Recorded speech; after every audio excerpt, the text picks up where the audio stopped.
It is my pleasure to introduce my community banker and this year's Community Banker Keynote speaker, Clayton Leagear. As you can read in Clayton's bio, he is President and CEO of Merchants and Marine Bank located in Pascagoula, Mississippi.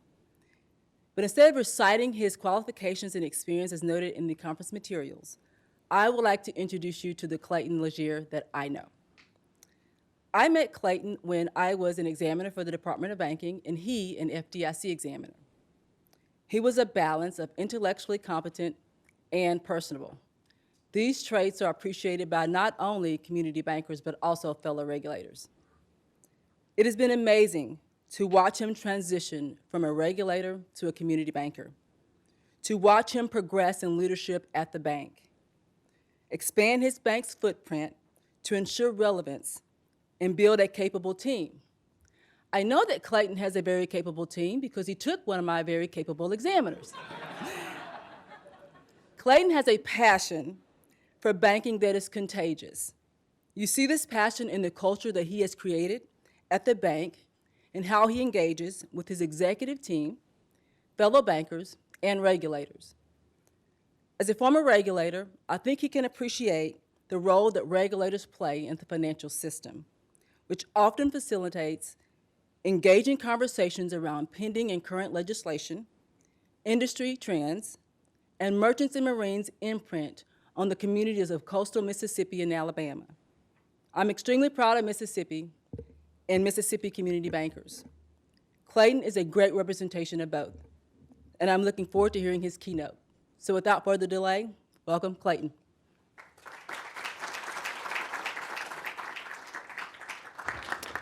Good morning. Thank you, Rashonda. Well, good morning. I'm hoping I have the microphone on. I'll kind of look for some nodding there. Great. Guys, I just have to say that it's an absolute pleasure to be with you today. It's humbling to be here among so many bright minds that are researching, regulating, and running an industry that I really love. I'll also say, for those of you in the audience who have not had the chance to meet the Mississippi Commissioner of Banking, Rashonda Kelly, please do yourself a favor and make sure that you connect with her before you exit. Rashonda is one of the best and brightest minds in bank regulation. I've had the privilege of working with her for 14 years, as she mentioned, initially as a fellow examiner, and then in the last 11 years as a bank that's operated under the supervision of her department. And I can tell you there is none better than Rashonda Kelly, and we're very thankful to have you at the helm of our state bank department, Rashonda. Thank you for what you do.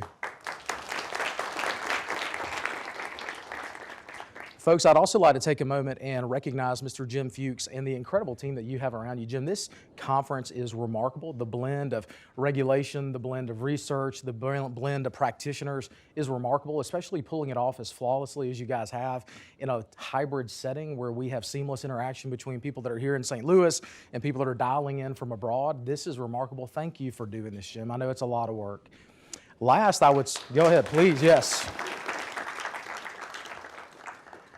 Third group of people I'd like to take a moment and recognize are the researchers here. Guys, it has been so stimulating listening to you defend your papers, present your papers. Even the questions that have come back and forth from Dr. Berger and others have just been really stimulating. It's so neat to be in this environment. I mean, truly it is. And it's humbling to be at the helm of a bank that's operating in an industry that has drawn the attention of some of our country's and our world's best and brightest minds.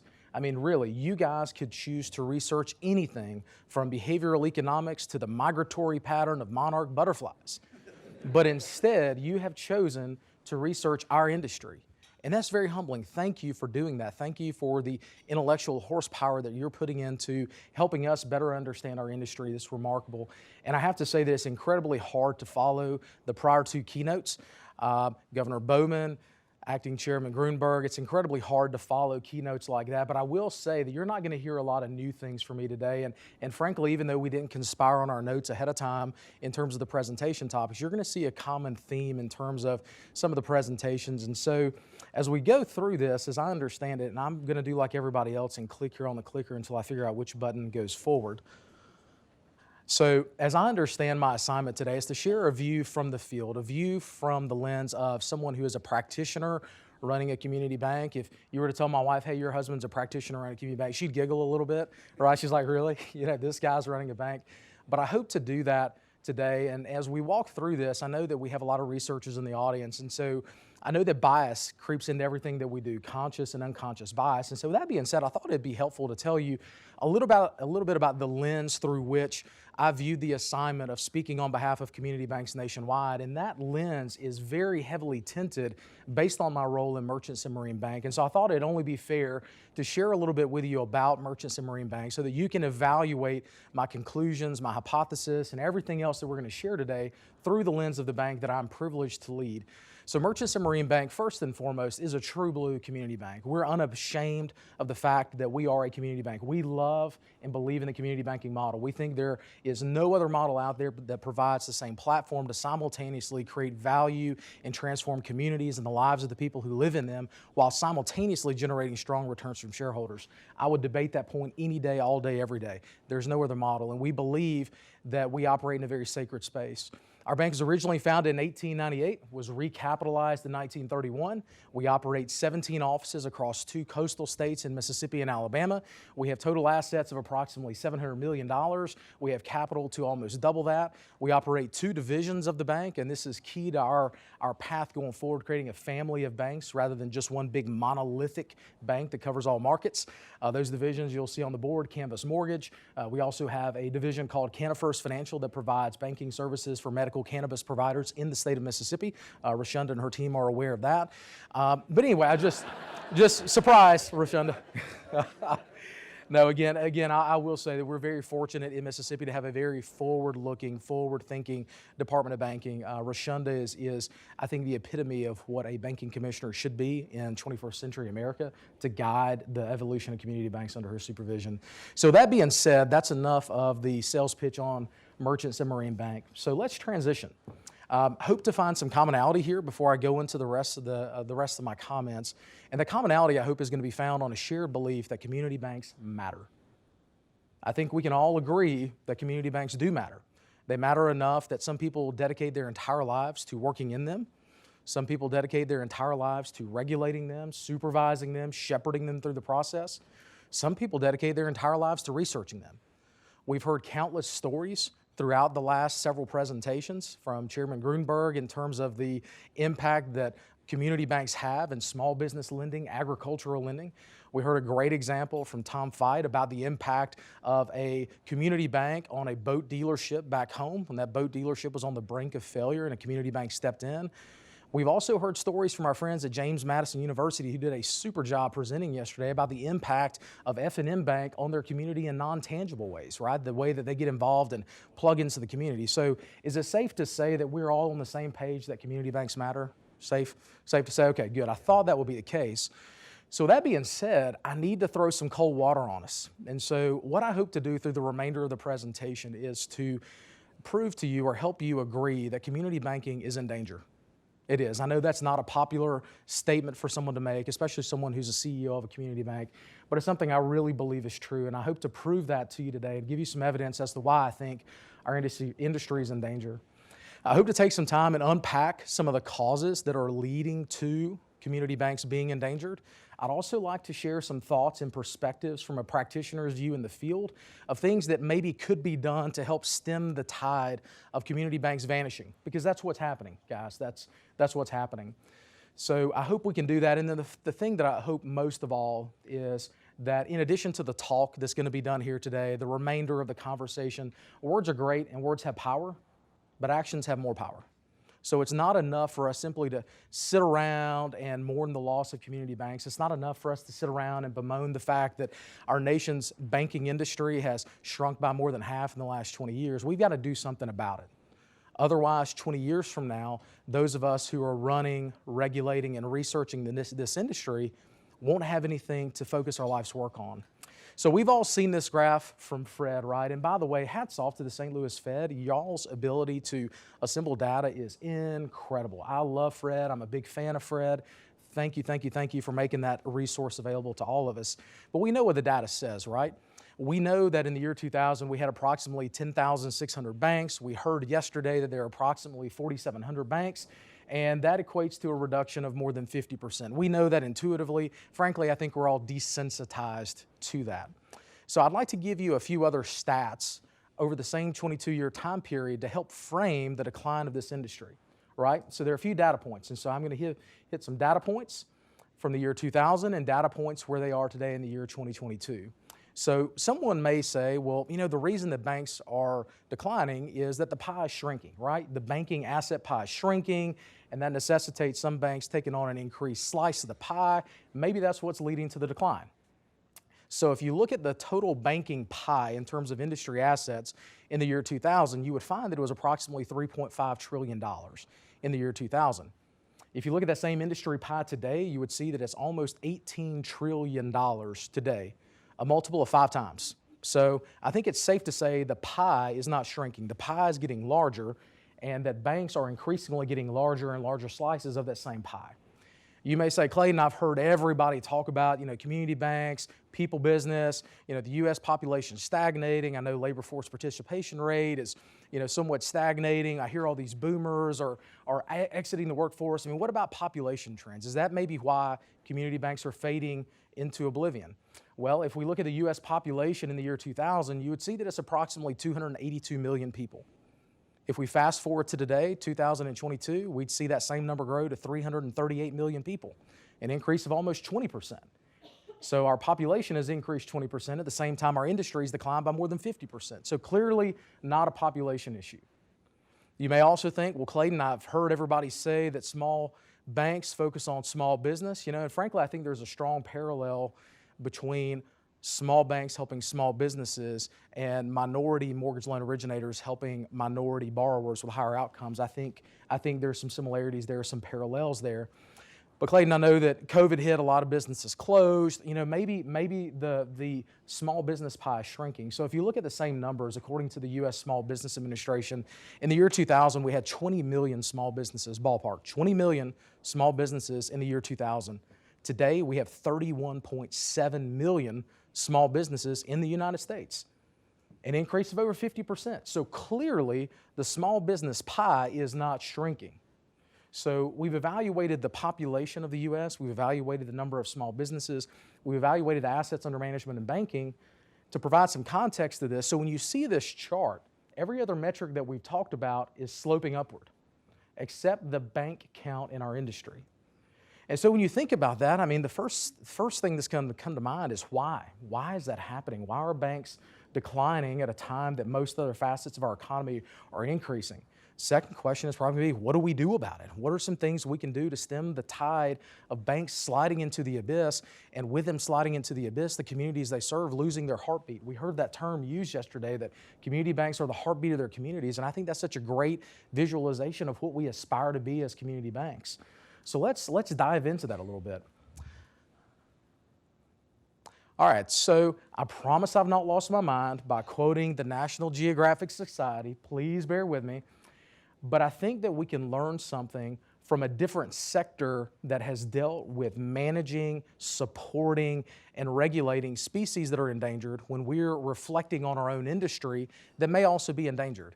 And so I have a definition here for you in terms of if you were a conservationist, and we all grew up as kids loving animals, going to the zoo, flora and fauna. And so there are well-established international designations and definitions that outline what is considered as endangered. So in general terms, a species is declared endangered when its total population has decreased by 50% and you don't know the cause, right? So we've lost 50% and we don't know why. We can't figure it out, it's endangered. Or if it's declined by 70% and you know the cause. So I would argue that we don't really have a great understanding as to all the root causes for community banks going away. I'm going to dive into a few thoughts today about what's impacting our industry, the forces that are putting pressure on us. But I don't know that we can say conclusively, hey, these 3 things, if you fix these 3 things, it all stops. I don't think we can, which leads me to conclude that we ought to use the 50% threshold for saying this industry is endangered.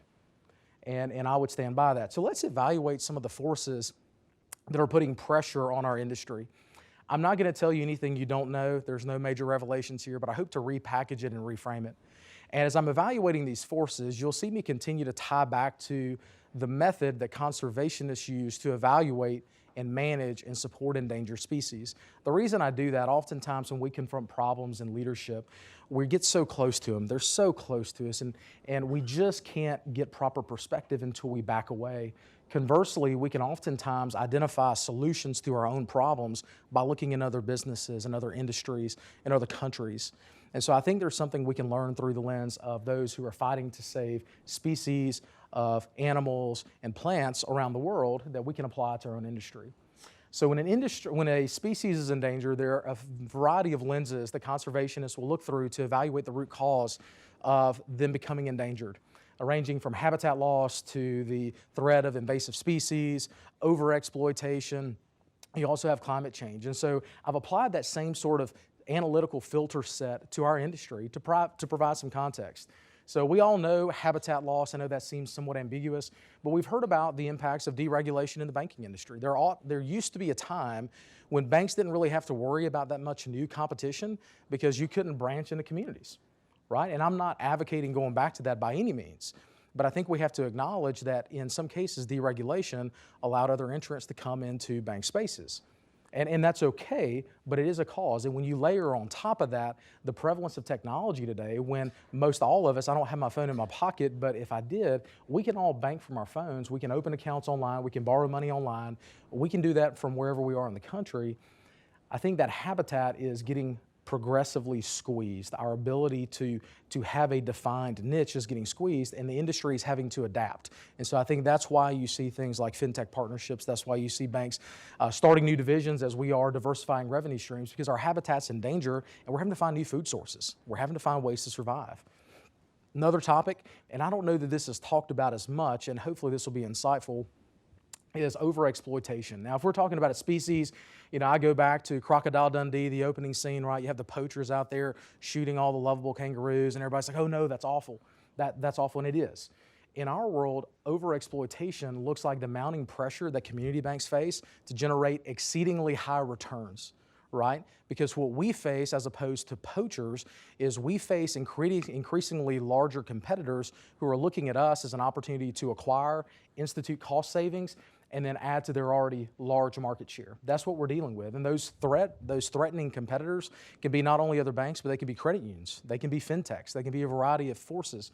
And we have to earn the right to remain independent every day. And that benchmark is moving up, guys. It used to be that if you were a community bank earning a 1% return on average assets, you were safe.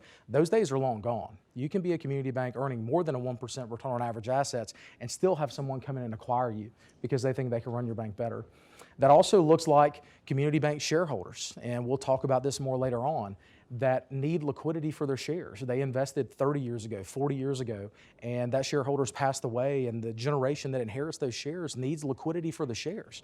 Guys, I don't know if you've looked at the most recent stats, but most community banks are not publicly traded. They're not. They're small businesses owned just like small businesses, and there's no real mechanism to help transfer that ownership from the current generation to the next generation to carry that bank into the future. So you have to deal with that sort of issue, and in many cases, banks are being sold today simply because they're not able to satisfy shareholder needs for liquidity, and they sell because that's the only option they have to provide that liquidity to shareholders. You're also having a very disturbing trend pop up in our industry of activist investors. Now, I need to disclose that we do not have an activist investor, thank goodness. But we've watched as other banks throughout the country have dealt with activist investors that have taken stakes in community banks. As shareholders pass away and they're trying to liquidate the shares because the bank wants to remain independent, it's very easy for an activist investor, corporate raider style investor, to buy into a bank and then begin mercilessly bullying the management, bullying the board, and forcing them to sell. Because when those people buy into a bank, they buy in at a discount. And they know what they can do. They can buy in at maybe 75% of tangible book value, and current bank multiples are about 1.4 to 1.5. So we're going to buy in and we're going to double our money and we're going to bully the bank into selling. That has led to hundreds of banks in this country ceasing to exist, the whole wave of activist investors. And that's something we deal with from an exploitation standpoint. We also deal with a whole new variety of invasive species, right? I mean, we've talked about this ad nauseum at all conferences.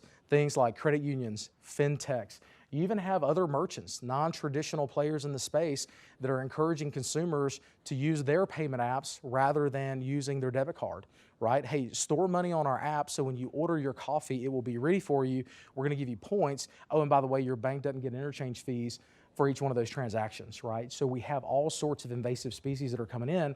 And like many invasive species, these have no natural known predators, right? They have no regulators. They have nobody coming in to examine them every year like banks have. In many cases, they have limited to no rules, limited to no oversight, and they're competing with us. And so the playing field's not level. But that's what we're dealing with. Last and certainly not least, but we do have climate change. So we can all understand that as sea levels rise, as temperatures change, species sometimes become under pressure. The same thing is happening in community banks as well. As Rashonda mentioned, I'm a firm believer in sound regulation. I started my career that way. I've had the privilege of working with the Federal Deposit Insurance Corporation. I've been there when banks have failed. I've been the person telling uninsured depositors, I'm sorry, you're uninsured. We'll give you a receivership certificate. I've done that. But I've also been the victim of tide changes in the regulatory regime where there's no advance notice of rulemaking, where someone somewhere decides that, hey, we don't like this, and henceforth every exam that comes up, we're gonna change our tack on it, and the banks had no warning, they didn't know this was gonna be a problem, and we're gonna penalize them. And that's not fair either, and that is without a doubt leading many community bankers to decide to sell simply because they don't think there's a way out. So I know I've thrown a whole lot of cold water on you. Let me share some thoughts because I don't think the fight is over. There is a path forward. This industry is too valuable and too resilient to fade quietly into the abyss, and there are some things we can do about it. So first and foremost, we can revert to a focus on our core business. Now by core business, I'm not saying let's all go back into our branches and force everybody to come inside.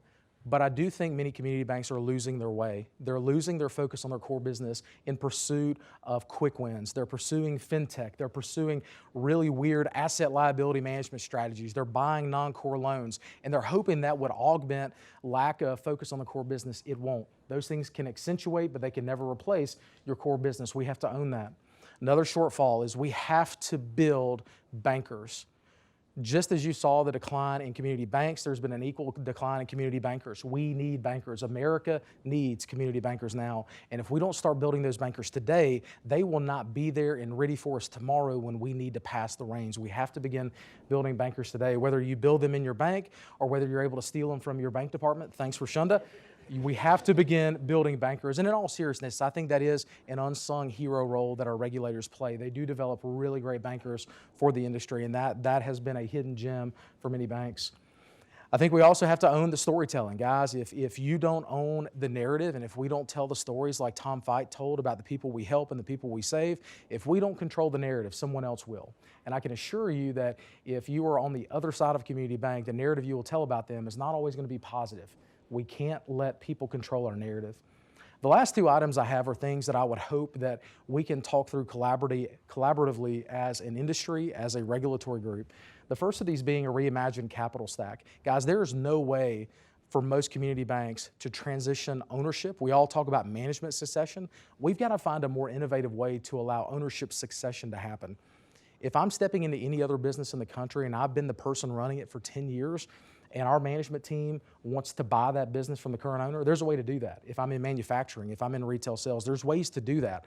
The problem is there's no conduit in today's world for passionate, driven people to buy into their community bank, to keep it in existence for future generations. There's no way to do that. And it's no one's fault at the Fed, it's no one's fault at FDIC. It's just an antiquated regulatory framework that we need to address, that we could do something about and hopefully help incentivize that next group of passionate community bankers and passionate community bank investors to come in. The other thing I think is a huge opportunity is to create a more balanced regulatory approach so that we don't have a change in the top tone every 4 years. It ought not to be that way, and I know that our regulatory friends do a great job of trying to buffer that. But from our view in the field, it seems that every 4 years there's a change in tone, and it's incredibly hard. And that diverts resources and time and energy away from us, taking care of our communities, taking care of our clients, and taking care of the other aspects of our business. And it also means that more people don't want to invest in banks. Why would I want to invest in an industry where at best I get a 10 to 12% return on equity when I could invest in automobile retail, for example, and earn 50% return on equity? Why would I want to invest in banks at 10% when I can invest in hospitals and earn 100% return on equity? We've got to make this a more attractive investment for shareholders so that we have the capital we need to operate as an industry. So again, I know I've rambled on. Obviously, you will tell that I'm a millennial and not the latest generation because I don't have a fancy QR code like our friends from James Madison University. I am gonna ping them on LinkedIn and see if they can help me figure out how to do that for future presentations because that was really cool. But guys, I hope that you will take the opportunity to connect. It's been a wonderful privilege being able to interact and get to know you over the last few years and hearing the bright minds that have shared with us. I hope that you take away from this a few things. Again, that our industry is in danger, very really in danger, but that there is a path forward. Community bankers are resilient, we're gritty. We do it not for us, but we do it for the communities we serve, the men and women that we go to church with, that we live beside. We do it for them. And I think together we can find a path forward so that our industry doesn't fade quietly to the abyss, but that we remain strong and resolute and willing to rise to whatever challenge our country needs us for. Guys, again, thank you for the honor of visiting with you. It's been a pleasure.